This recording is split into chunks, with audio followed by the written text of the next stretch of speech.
there is also withdrawal benefit, which is part of terminating or transferring to another approved fund. So you can also terminate and then transfer to another approved fund. So it's the same as almost like a joint fund. You can come out of the fund, transfer to another fund, but we don't encourage so much movements of the funds when the funds are invested long term, because pension usually is an investment for the long term. It can go up and down like we were told before, but if you invest long term, you have more opportunity for recovery and gaining more benefits instead of disturbing the ups and downs. But that is a personal choice, and we, of course, we do advise one-on-one when it comes to instances of investments. So there is no waiting period in the fund when you want to withdraw. The moment it's transferred to us, you can already claim. Of course, we have a certain period that we require to process your claim. Let's say you claim today, we require plus minus 10 working days. So we have colleagues from NAMBA, they help us with tax directives. So they need a minimum of 7 days. It don't usually take that long, but there is a buffer for 7 days.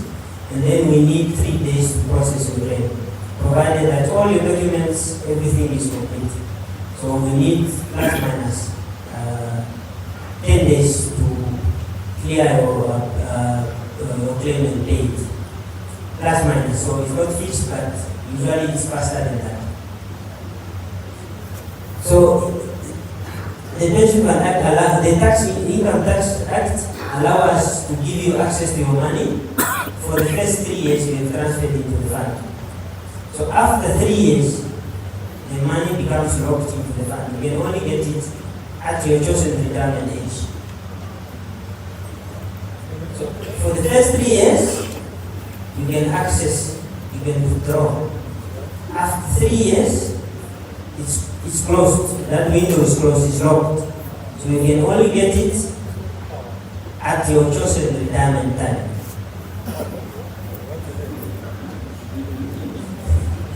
That one is not well received, I can see. Yeah, but that's what the Income Tax Act provides. So we have to oblige by all the laws. So that's what we are giving you information so that beforehand you can already make a decision. And before you reach 3 years, we will also send you a notice to say you're about to reach 3 years. We are going to lock your fund for this. We don't say come and take the money, please. We sometimes tell you we are going to invest your money nicely so it grows, because it goes now into the much more highly good asset that can give you return. Because in the first 3 years, we keep it in highly liquid asset.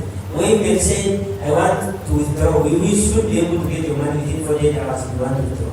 But after 3 years, it becomes extremely difficult. That's why it's closed. Then that investment will only come to you at the end of your chosen retirement period. So I have an experience that this is not a good encounter with members most of the time.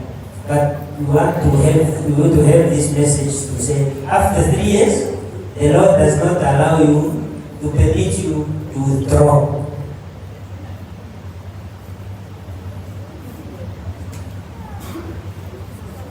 So thank you very much.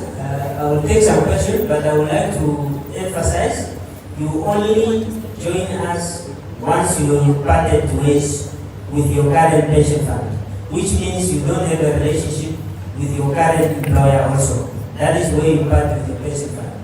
We are not saying we are exclusive because we are GIPF owned. You are free to choose any other preservation fund, but we are saying for ease of access to services, the fund, which is your fund, have created this opportunity for you to have a one-stop shop. That the Chiramba usually say one-stop shop for the members. But there is no exclusive right for us to open it like that. You have choices. Thank you very much.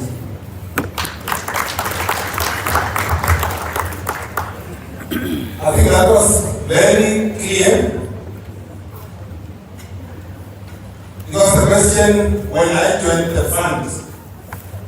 3-4 years ago was, but what is a preservation fund? I'm already part of a pension fund, why do I have to bother? And I think from the presentation is, at one point or the other you might resign from a job, or you might be fired from a job, or you might just switch employers. Now, for us as government employees, when you go from one ministry to the other, you are still under the same employer, which is the government of the Republic of Namibia. There you can't transfer anything. But I used to work for many years for the University of Namibia, about 18. And then I resigned to come and work for the GIPF. So with my pension of 18 years, I chose to preserve it with a preservation fund. And that's where they come in. And once your money is not in the preservation fund, those are the benefits he was talking about. How do you go about NN? Because mind you, if you resign, if you decide to take your whole money, pension, cash, you are taxed by these two gentlemen, and they will tax you very nicely. Or you can choose to transfer it to another retirement fund. There you are not taxed. But normally we take it to park it for a few months, and then we think they are sleeping. They don't sleep. Because every time you want to take even $1, the preservation fund or that annuity will ask for a tax director, and they are very easy to calculate that. They will tell you what it is. So that's where preservation fund comes in, because we want to give you, our members, the option of what to do when you are no longer with the GIPF pension. You take your money cash, you get taxed very nicely. You transfer to another annuity, or you preserve the funds with the GIPF, and for the GIPF, we have the red called colony. But in order to preserve, you must have worked in the civil service for 10 years or more. Isn't it? Oh, something else. So, any questions for Glennie? All right. I see nobody will resign. Good. Let's move on to our next presenter, which is, let's get an overview of our medical aid benefits. CMAS. There will be a lot of questions for you. Just kidding.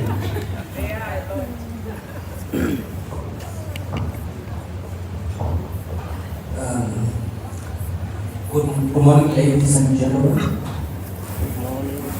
It's afternoon. It's morning.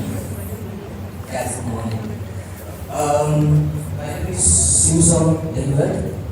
I'm with my colleague over there. Her name is Kamu over there. Sorry. Just before you continue, I just wanted to correct myself on one thing.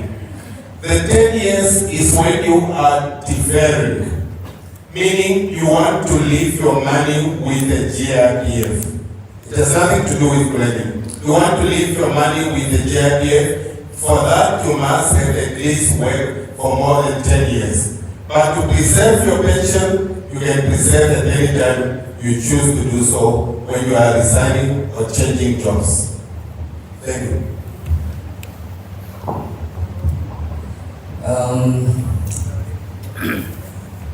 I'm Simpson David, alongside my colleague over there. We are from the Minister of Finance, Medical Aid Division.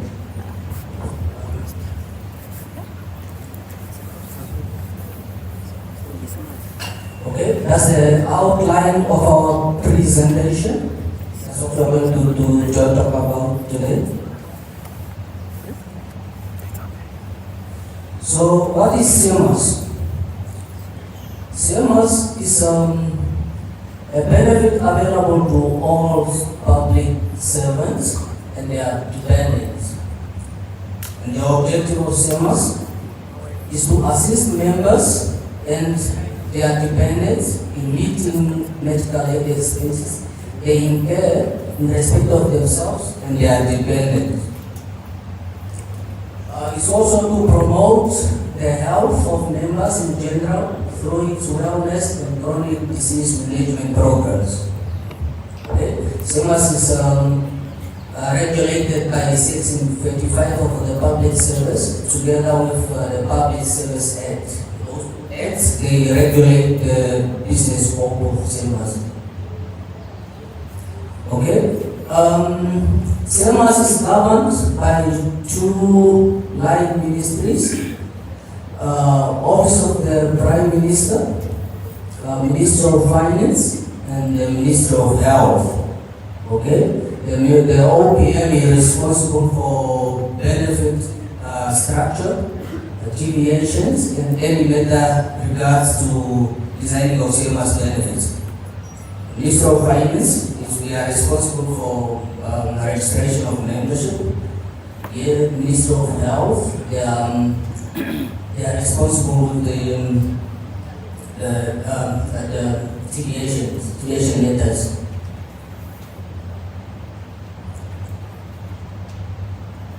The membership process to the scheme is as follows.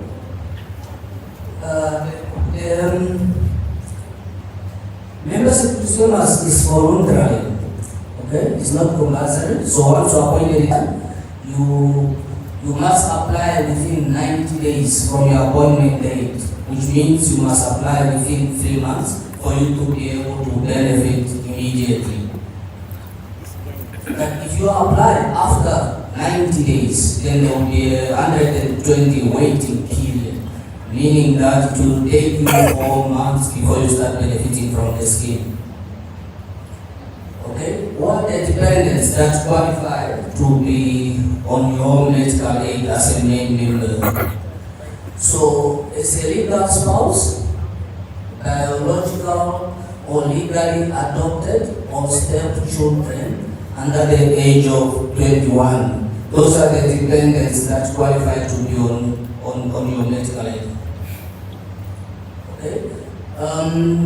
If you are collateral dependent, for example, a newborn baby, you must notify your HR by completing an application form within 60 days, which is 2 months, for the dependent to be able to benefit from the date of death. If you apply after 60 days, which is after 2 months, then it will take 4 months, which is another 120 days for the dependent to benefit.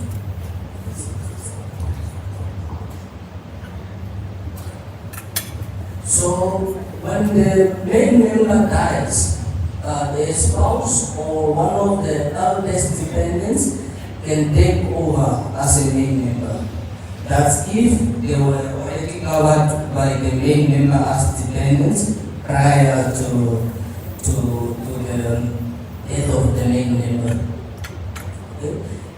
If a member divorces, the board orders that such member be responsible for the ex-spouse medical aid. So same will not be bound by that. Okay?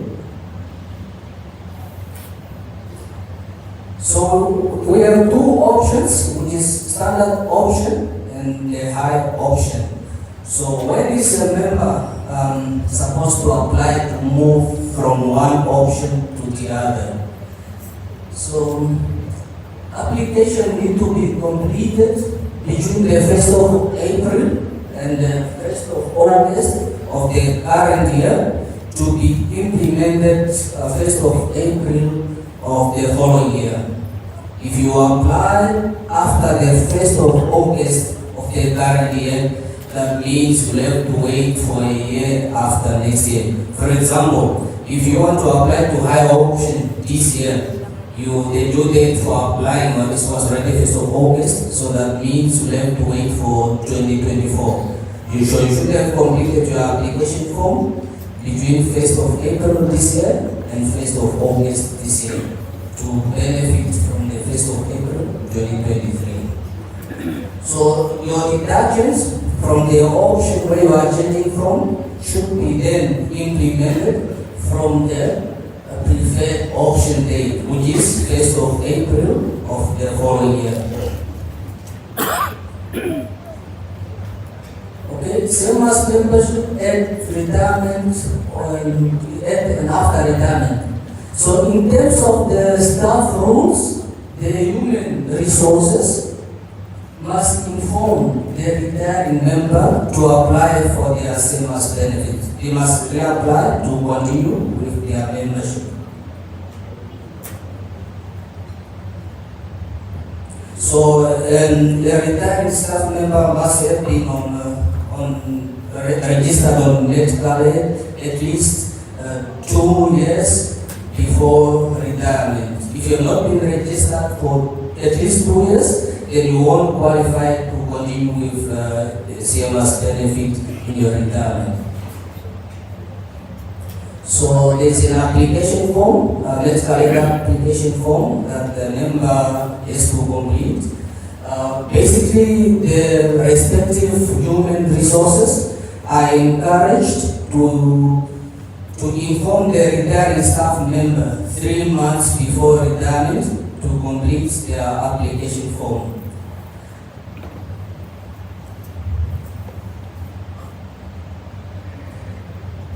So, if the pensioner dies, a surviving spouse or dependent can take over as the main member, provided that such application form is completed within 90 days from the date the main member demises.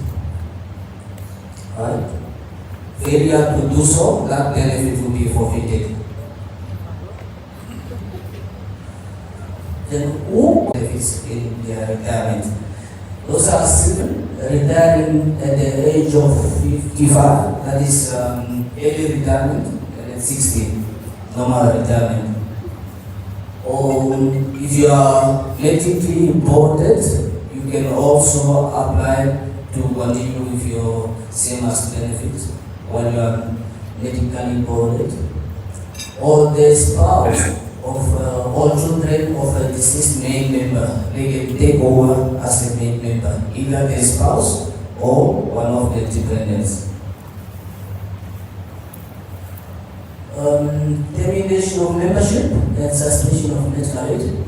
So when does the membership terminate? If a staff member resigns, so their membership also terminates. It terminates from the date, your last day of service. That's when your membership terminates.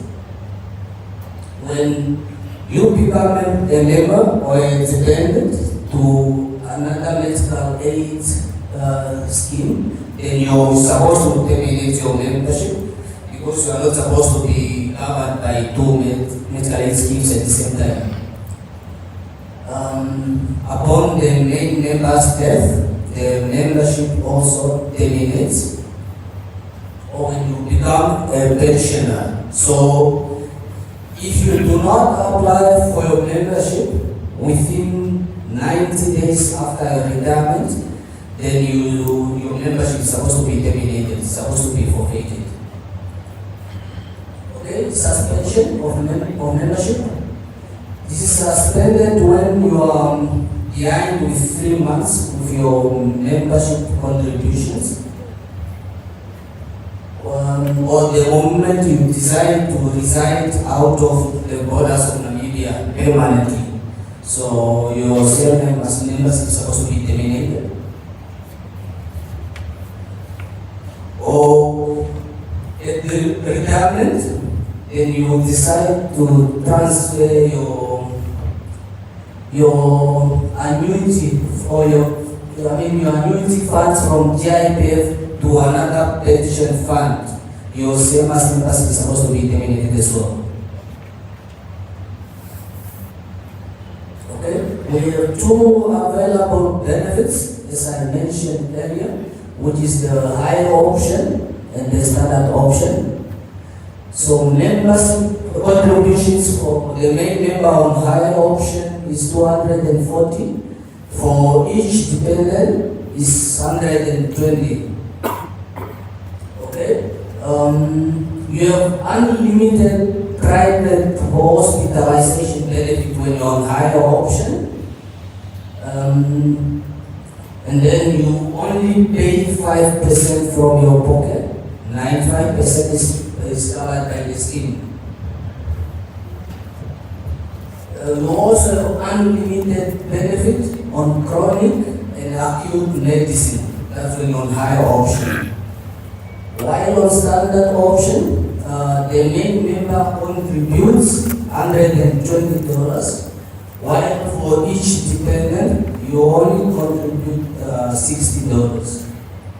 Okay, so when you're on standard option, you ought to be treated at state facilities in terms of hospitalization.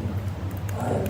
You only have 11,000 limited on acute medications, and 23,000 for chronic medications. Right? In terms of consultations, for standard and higher option, it's always the same. You have 10 consultations per financial year, either you're on standard or higher option. Okay, payment arrangements. In case of contracted in service provider, payment is done directly to that service provider. These are the doctors we go to. You go to a GP, a physician, so you pay directly to the service provider. That's if they have a contract with CMS. If they don't have a contract with CMS, then that means you pay the full amount from your pocket, then you fill in a claim form to be refunded, of course, the CMS tariff if that service provider is not contracted in. So the refund you are going to get will not be the same amount, the full amount you paid from your pocket, to be according to the CMS tariff, to be quite low. Okay, conditions of payment. The claim should be submitted within 180 days. I think that's 6 months, if I'm not mistaken, from the date of service, and paid 30 days after the payment date. So what they basically mean is that if you pay now from your pocket after getting service from a non-contracted in-service provider, so you can submit your claim to CMS within 180 days. The moment you submit it after 180 days, then your claim will be stayed, might not be honored. Okay, that's the end of our presentation. Questions are welcome.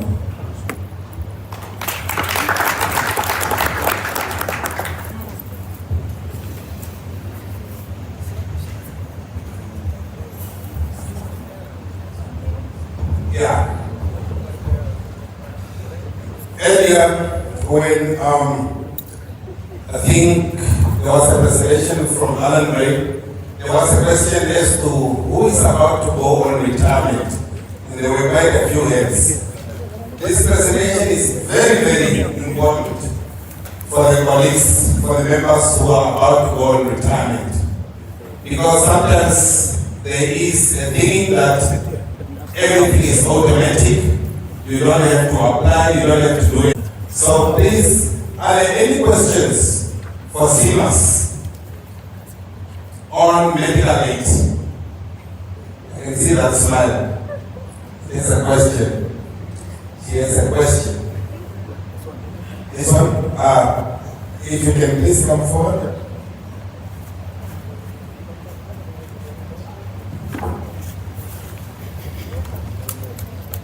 Question.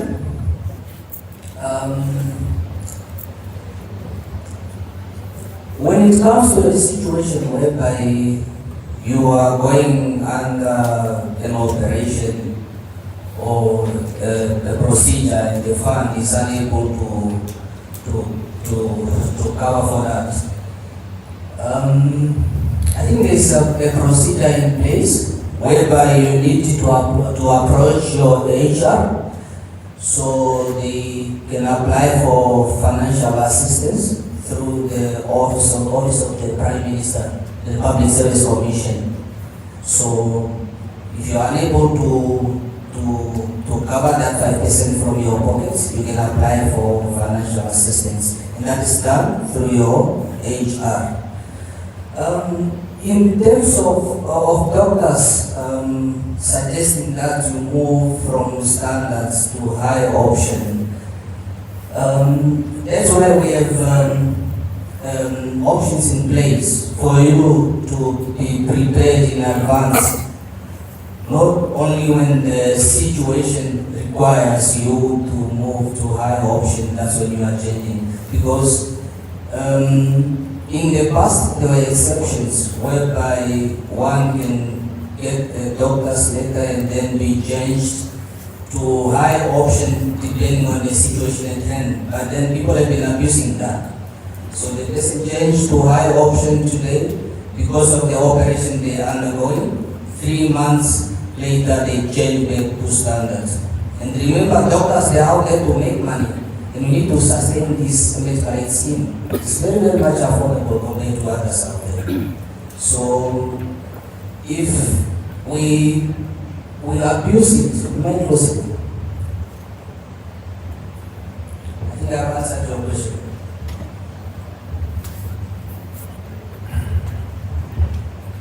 Colleagues, in the absence of any other question, we thought maybe while staying within the space of collaborating government institutions or creations thereof of statute, we might just ease into the presentation by number so that we can ask, why do you tax all people, you people?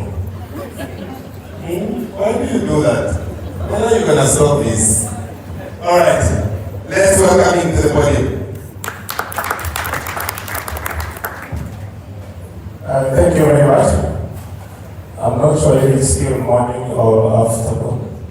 Good afternoon, ladies and gentlemen. My name is Brian Samuel Landera. I'm a senior tax officer under domestic taxation at Katima Mulilo regional office. With my colleague, Dr. Sekias Kapoya, I'm going to take you through the first part of the presentation, and he will continue with the second part. Okay, that is just an overview now of NABRA, the vision, the roles, who is liable to pay income tax, duties, obligations, who is an employer, which amounts are subject to employees' tax deductions, and so forth. Okay. NABRA stands for Namibia Revenue Agency, and it was established by the Act of Parliament that was in 2012. We are governed by the domestic tax and the income and the customs and excise tax. The agency is still very much new. It's still going under mega reforms. The recruitment process is still ongoing. So those of you that would want to join NABRA, you can continue checking on the websites and apply.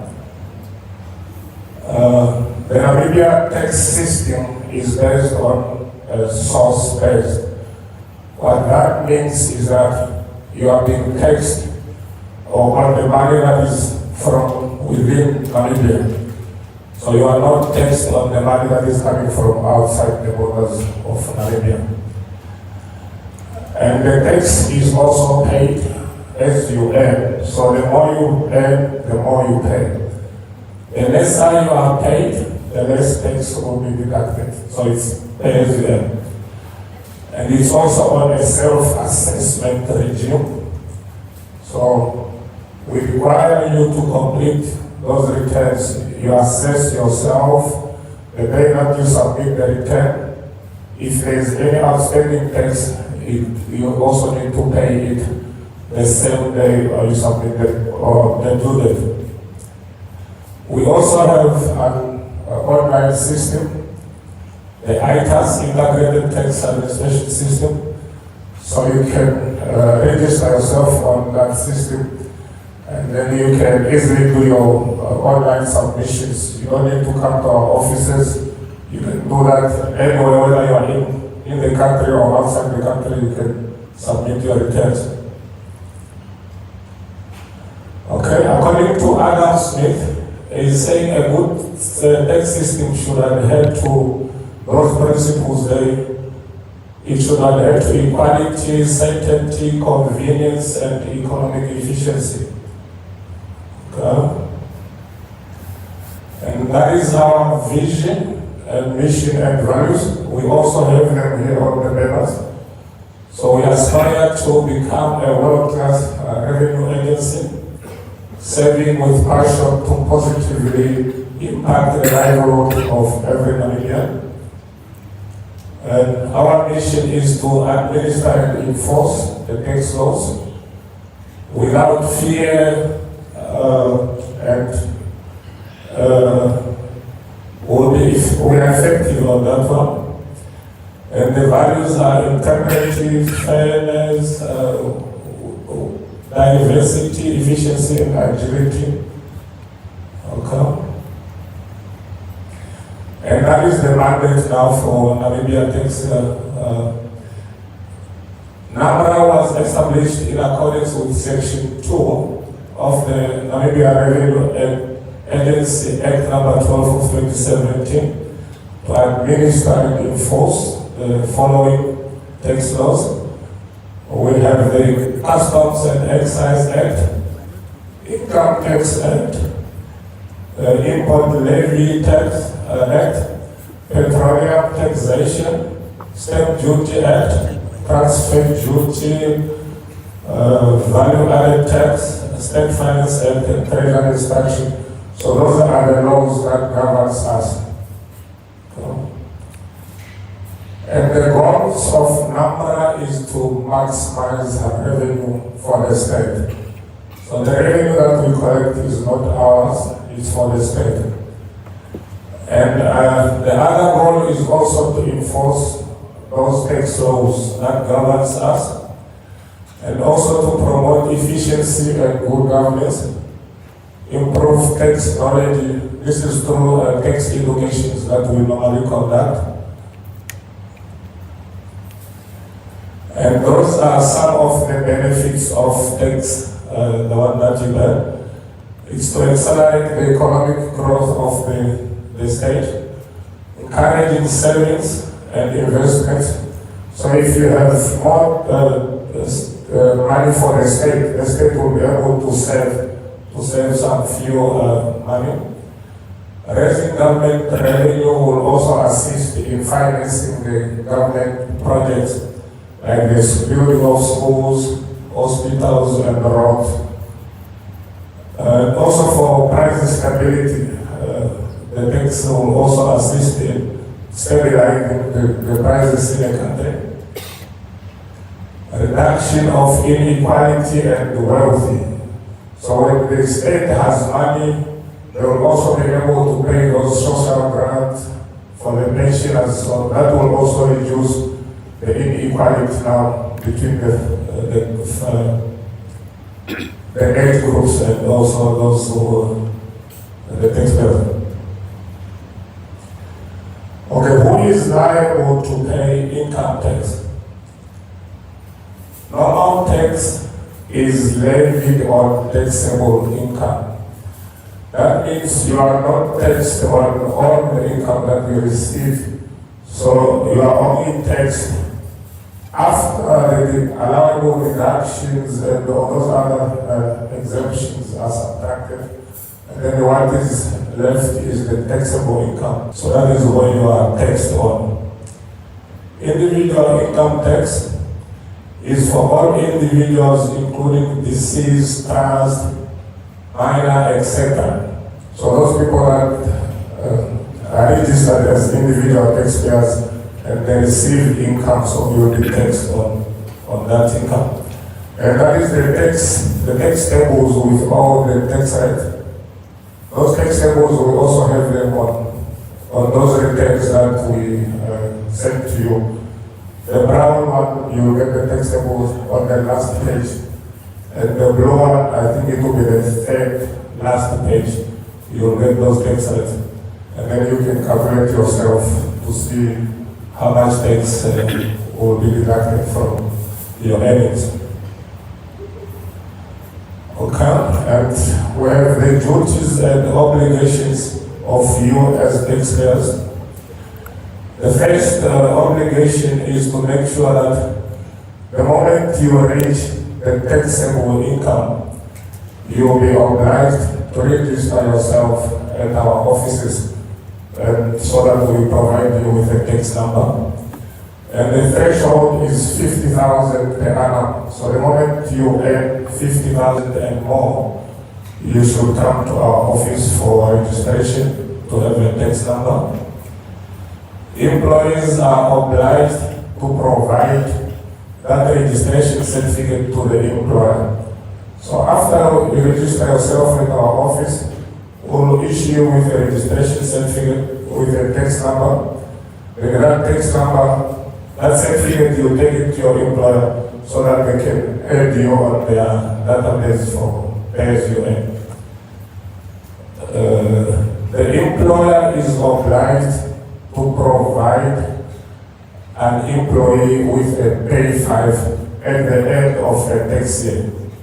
So each and every tax year, at the end, the employer will provide you with a pay 5 certificate, which now shows all the income that they paid you and the tax that was deducted. Taxpayers are obliged to submit a tax return on time. We have different due dates. For individual salary, the due date is always the last day of June. And for companies, it's 7 months after the end of the financial year. So you need to make sure that you know the due dates and you submit your returns on time. The taxpayer are also obliged to pay the tax due. If there's any tax that you are owing, you are obliged to pay that tax to the state on time. Because if you fail to do so, you'll be penalized. There will be a 10% on the capital amount for each and every month, and then 20% will be calculated per annum. Okay. Taxpayers are obliged to self-assess. So that means you assess yourself using the tax table that I showed on the previous slide. And then if there's any tax due, then you pay. Okay, taxpayers also have rights. It's not only now that has rights to collect, so you also have your right. And the first one is to object to a tax assessment. So after your return is assessed, and maybe somehow you do not agree with the assessment results, you have 90 days to object to that assessment. If you fail to do that within the 90 days, you will have to attach a condonation letter where you have to explain why you failed to object within the 90 days. So, if the result of your objection you are still not happy, you can still appeal to the outcome of that reassessment after the objection. Okay. If you are still happy with, if you are still not happy with the decision of the appeal, then you can go to a tax tribunal. That is a special court where you can go and determine whether the assessment is correct or not. You also have the right to privacy of tax information. So when you submit your returns to our office, you must be set and that information will not be shared with other taxpayers. So we only communicate your tax information to you or to the authorized accountants or bookkeepers. So if you authorize an accountant or a bookkeeper, you will be required to sign the power of attorney to hand over the rights to that specific bookkeeper. Okay? And then we have employers. So who is an employer? An employer includes a company or any person, including any trustee of an insolvent estate executor who pays or is liable to pay remuneration. So any company or a person who pays or is liable to pay remuneration to someone, that person qualifies to become an employer. Okay, any person that pays a salary, allowance, wages, overtime, bonus, gratuity, and that list goes on. So if you are paying any of those to someone, you qualify to become an employer. Any person that pays pension, superannuation, allowance, retirement allowance, and annuity also falls within an employer. Voluntary award in respect of service rendered also qualifies to be an employer. Any amount in commutation of amounts due under any contract, that also qualifies you to be an employer. Yeah, because you will be the one that will be deducting the pay as you earn from that income before you pay it over to that whoever you're paying it to. Okay, which amounts are subject to employees' tax? Any remuneration, including salaries, wages, commission, overtime, etc., any of those amounts are subject to employees' tax.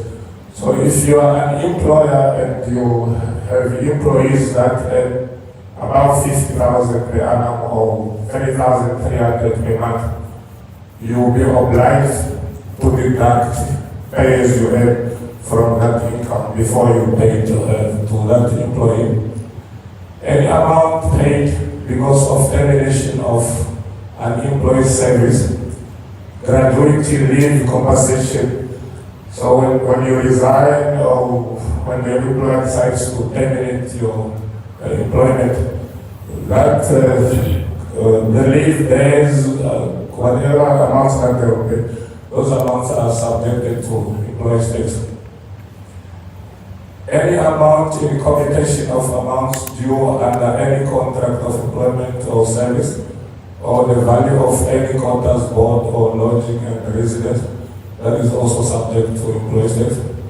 Any other benefit or advantage granted in respect of employment, such as housing allowance, car allowance, cell phone allowance, those benefits that you get, they are also subjected to employees' tax.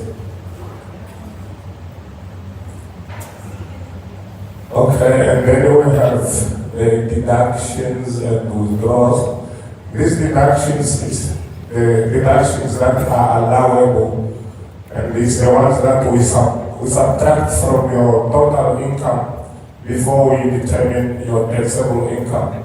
So you'll have your total income and you'll have the deductions that are allowed for you to be able to determine your taxable income.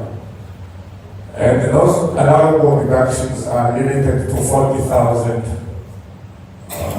That is the tax here. So contribution to a provident pension, provident retirement annuity fund, and educational policies, those contributions are allowable deduction during the years that you are busy contributing. So if you have any study policy, any pension or provident, when you submit your tax returns, you must also, under the deductions, you must indicate the amounts that you paid towards that the insurance company or pension fund or whatever. And then you'll be required now to attach a certificate from that pension provider or insurance company. So what will then happen is we'll take your total income and then we subtract those education and also pension, and then we'll get your taxable income. The reason why this is being deducted is because it will only be taxed when you, at the end now, when you withdraw now your pension. So during the years when you are working, we don't tax your pension, we don't tax that study policy amount. But the study policy should be used for educational purposes. If when the time of maturity, you don't use it for educational purposes, then that money becomes fully taxable, that 100%. Okay? And then we have resignation. That's when now you get the pension, provident. When you transfer, I think he did justice to that one. When you transfer between approved funds, there's no tax between when you transfer a pension from GIPF to Kulen, it's a tax free. It will only be taxed now when you withdraw from Kulen. Lump sum not transferred to another approved pension fund will be taxed at the greater of 80%. So that will be the marginal, or use the tax table to determine the tax rate if you withdraw straight from that pension fund. Okay, the withdrawal continues. Retirement annuity, no withdrawal benefit may be taken from that retirement annuity fund before you reach the age of 55. That is the retirement age in Namibia. And then in the educational policy, the total amount must be utilized to the semi-autonomous ages. We are having a challenge of economic performance as you lower the war in Russia, Ukraine, and the COVID. So it hampers the business to progress, and once the business are not progressing, we cannot get money from them. So we need business to grow. The more they grow, the more we tax them. It's pay as you earn. And thank you.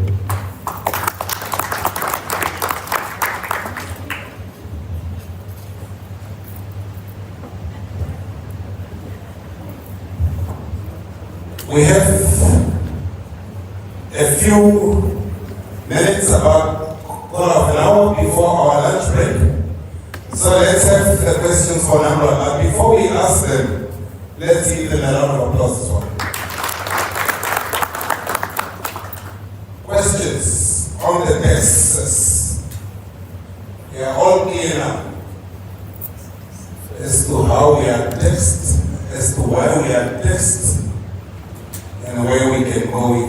Yes, my brother, you may come forward.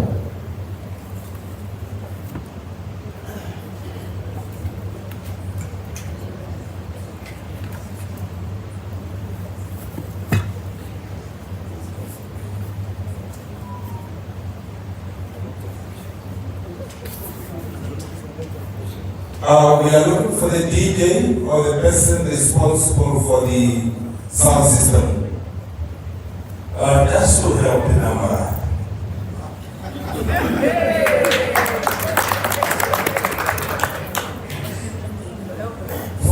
For the investors that do not have bank accounts,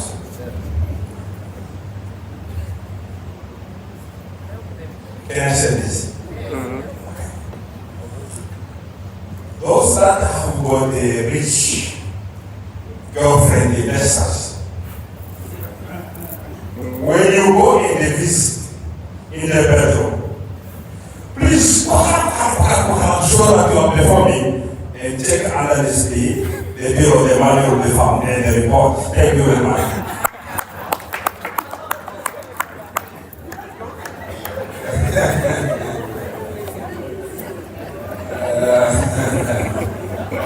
No comment.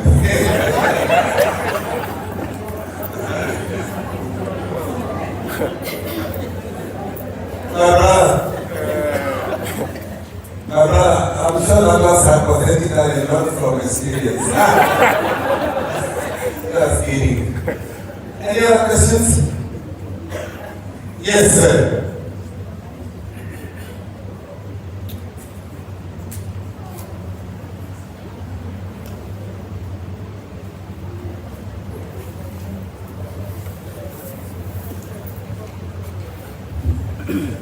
Yes, for me, I just wanted to be clear on the less than 50% of your pension fund, which is tax-free, and lump sum tax, lump sum that is also tax-free. What is the difference?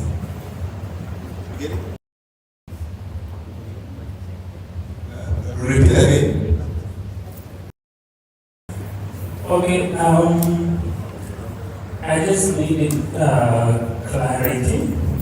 If the 50%, less than 50% of our pension fund, which is tax-free, and the lump sum also is which is tax-free. So I just wanted to know the difference. I think the client lays less than 50,000 and also 50%. So what is the difference between the less than 50,000 threshold that is tax-free and the lump sum that is tax-free? What is the difference? It's the less than 50% because there's Okay, yeah, but at least the question is now clear. Let number answer.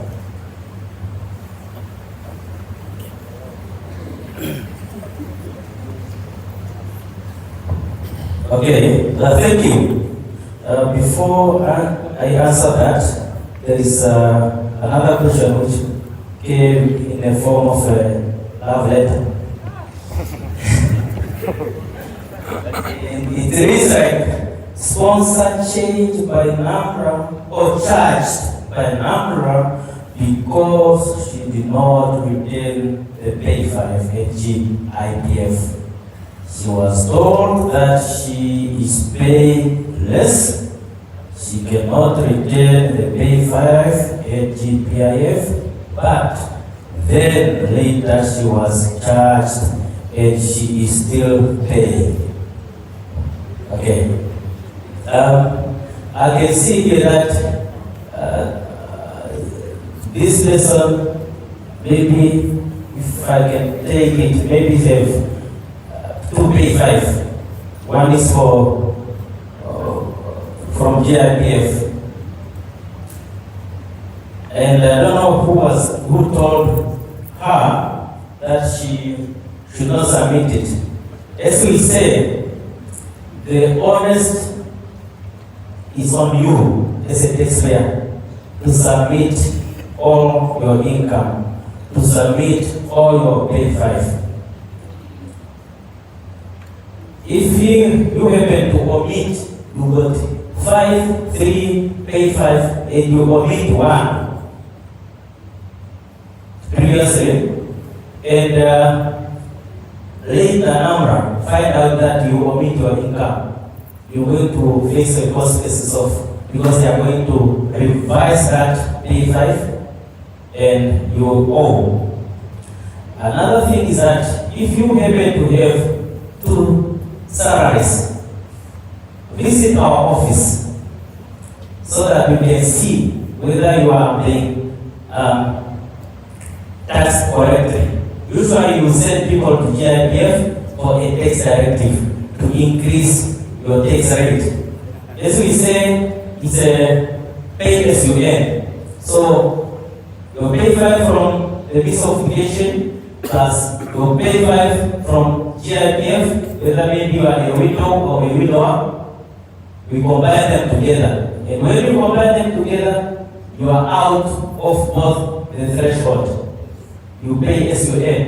So it creates problem for you and you end up owing. So we encourage people to visit our office. If you are receiving 2 salaries, then we give you a tax directive. Instruct one of the employer, whether it's GIPF or the ministry, to increase your tax rate. At the end of the day, you are not going to owe. I think I answered that. Okay. The 5th%, if we, I think maybe we are not getting correct. We are saying, if you have been to receive a lump sum more than 50%, it's taxable. And if it's less than 50%, it's tax free. Now, who determines the difference or the lump sum? It's them.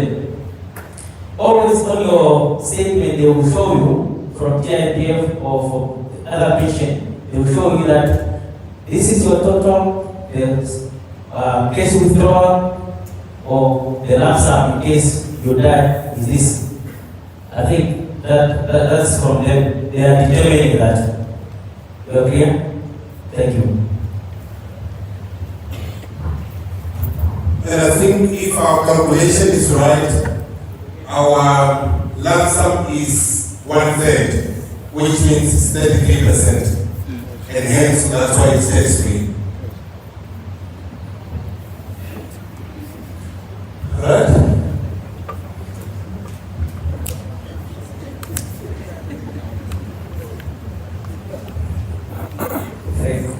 Thank you, Eddie. Yeah. Number everybody just created. I think the 2 presenters that were here, they were very smart dressed and they had a very, very good articulation in their presentations. Yes, so my question now, it is more of which Mr. Sika touched on, which I think I should also add on, and it will look to be very interesting. All right. They spoke about investors without the banking accounts detail, which is a challenge that they are faced. What is it is a new agency that you have a thought in place that you will address these challenges. Because economic-wise, this is something that was hampering the country and the citizenry of the Republic. You take note of that.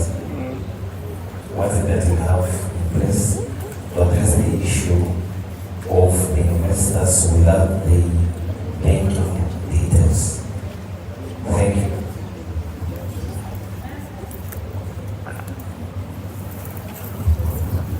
And then I have a question here. Who pays for medical aid and GIPF when a female staff is on maternity leave?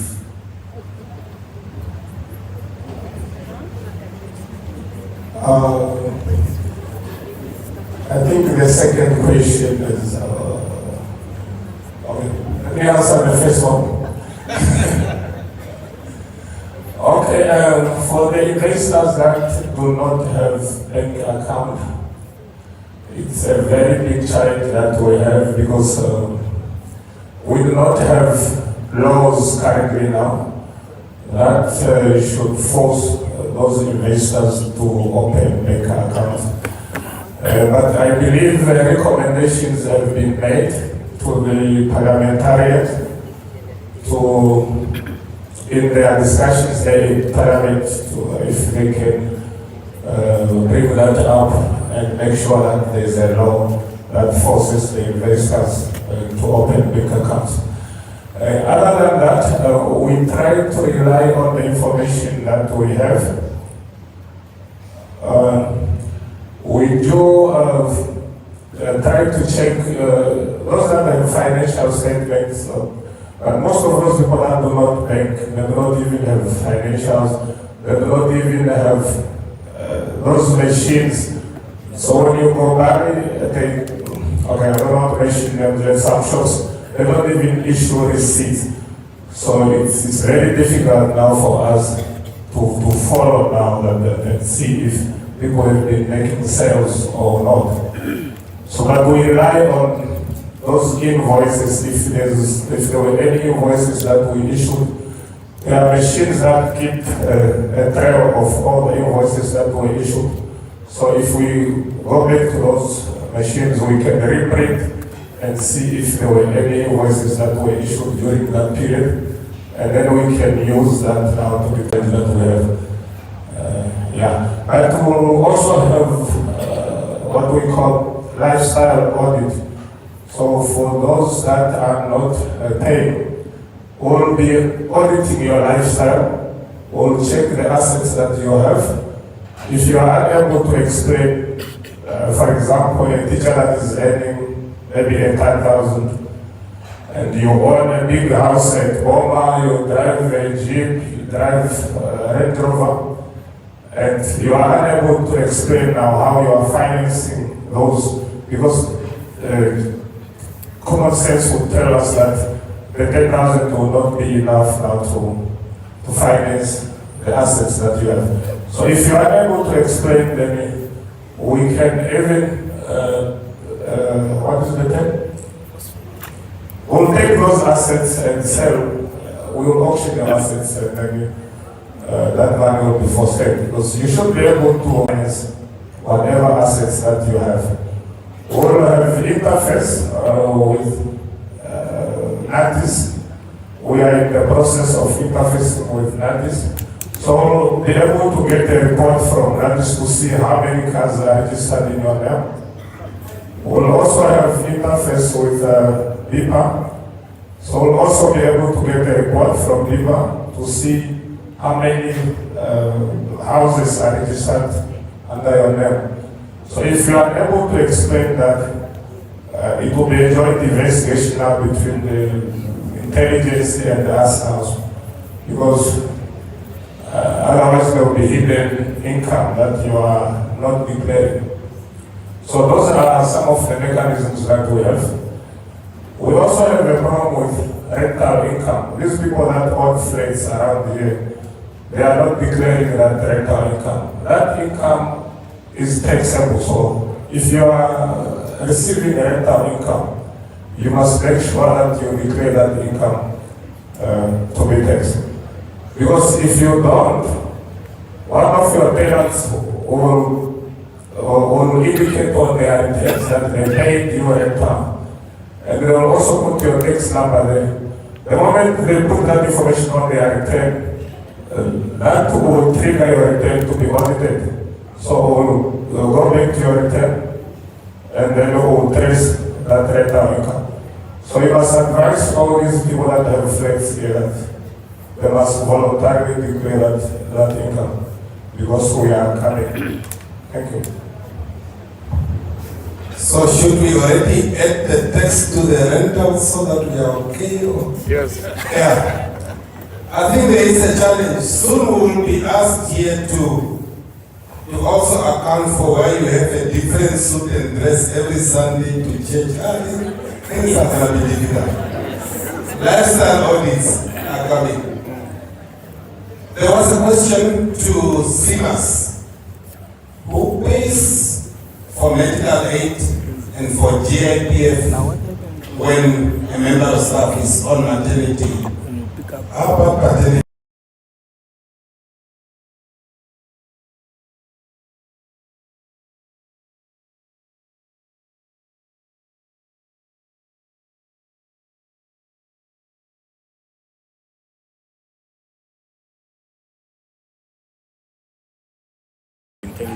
So that the contribution, remember the staff member have 90 days to enter the newborn to avoid the waiting period. So it's during that period that the staff member can pay the amount while she was on maternity, or even before that. Or if the staff member is unable to pay that amount, maybe this is a lot of dependence. There's another arrangement that can